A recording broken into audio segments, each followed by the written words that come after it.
Qu'est-ce donc que l'onction d'esprit, demandes-tu? Si tu es entré au service du roi, le Saint-Esprit te révélera que non seulement le Christ demeure en toi, mais que tu es en lui, membre de son corps, conduit par l'Esprit à la place qui est la tienne en son corps. L'huile sainte abondamment répandue sur le chef Christ se répandra aussi sur toi et t'oindra pour toute activité selon sa volonté. Si tu restes en Christ et dans sa volonté, lui-même t'emploiera puissamment. Et souviens-toi qu'il y a diversité de dons, toutefois un seul esprit, diversité d'activités, toutefois un seul Dieu qui fait tout en tous. Tous travaillent, mais un même esprit opère avec efficace, distribuant à chacun individuellement selon qu'il le veut. 1 Corinthiens 12, 11. Le Fils de Dieu fut oint d'une huile de joie, de préférence assez semblable, parce qu'il a aimé la justice et haï l'iniquité. Hébreux 1,9. Cette haine du péché, cet amour de la justice, le Christ la porte avec soi dans le cœur, de sorte que nous n'aimons plus seulement en Dieu, le Dieu d'amour, mais aussi celui qui est la sainteté absolue et redoutable. Tu ambitionneras que Dieu exerce sur toi sa sévérité pour t'amener à débarrasser ta vie de tout ce qui n'est pas selon lui. C'est avec joie que tu recevras le châtiment pour participer à sa sainteté. Ainsi, toujours plus intimement uni à ton Seigneur, tu auras part à l'onction de celui dont le sceptre est un sceptre de justice ou d'équité. Hébreux 1,8.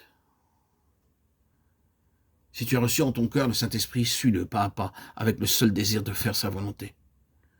Il te guidera, te montrera comment demeurer en Christ et la place que tu dois occuper en son corps.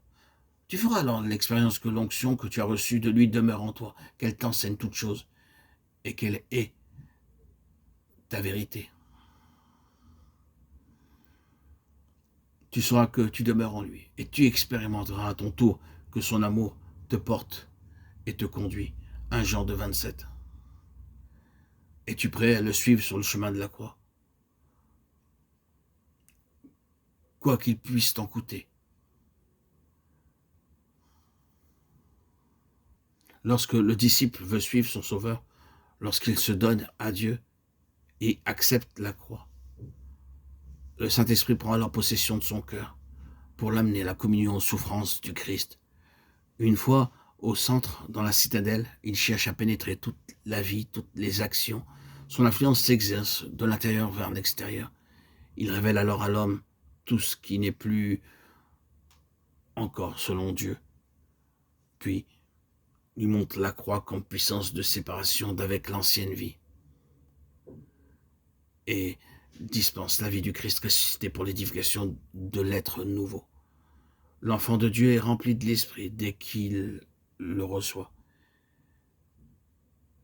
Et il n'est rempli que selon sa capacité de réception.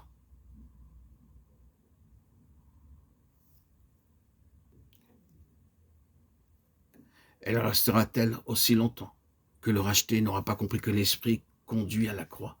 Alors seulement elle peut s'accroître et une plus abondante effusion d'Esprit Saint être communiquée. C'est par une collaboration joyeuse avec le Saint-Esprit que l'homme peut marcher de force en force jusqu'au jour de la venue de notre bien-aimé Seigneur qui transformera en sa glorieuse ressemblance le corps de notre humiliation.